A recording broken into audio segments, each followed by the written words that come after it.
Several US states have now launched legal action challenging the Trump administration's executive order on immigration, arguing it's illegal, immoral and unconstitutional. There's also been a lengthy debate on the floor of the Senate where Democrats have denounced the ban.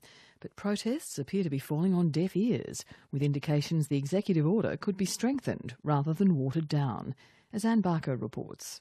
Opposition to Donald Trump's executive order continues to grow both in the US and overseas.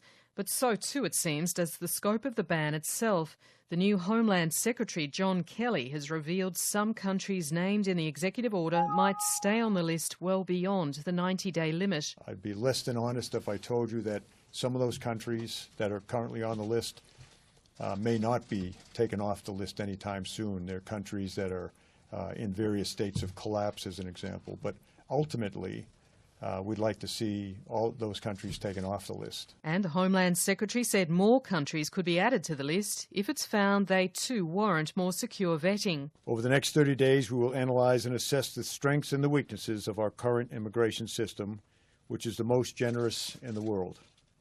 We will then provide our foreign partners with 60 days to cooperate with our national security requirements. Donald Trump's administration has acknowledged there have been glitches with how the executive order was implemented, but the Republicans' House Speaker, Paul Ryan, has defended the intent of the ban. Now, I think it's regrettable that there was some confusion on the rollout of this. No one wanted to see people with green cards or special immigrant visas like translators get caught up in all of this. And so I think regrettably, the rollout was confusing.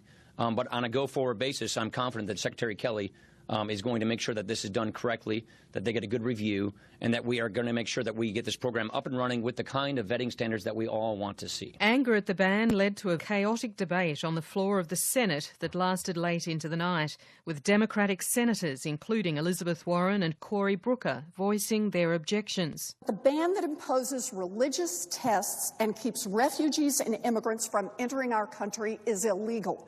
It is unconstitutional, it is immoral, and it must be overturned. What Donald Trump did in his executive action issued this past Friday is in no uncertain terms a break with American policy. I believe it is a violation of our very Constitution. More than this, it very specifically makes this nation less safe and not more so. Other senators, including Dianne Feinstein, highlighted the plight of those caught up by the ban, even after a federal court stay on the order issued at the weekend. Sara Yohani was one Californian caught up in this mess.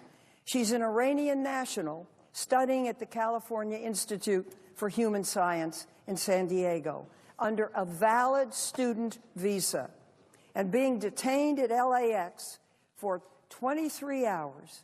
She was sent back to Europe, a clear violation of the nationwide stay against the order. Several US states have now launched legal action to challenge the ban in court. Washington state is seeking to overturn the order on the grounds it's unconstitutional. Massachusetts has joined a lawsuit launched by the Civil Liberties Union, and now San Francisco has become the first city to sue. Anne Barker reporting.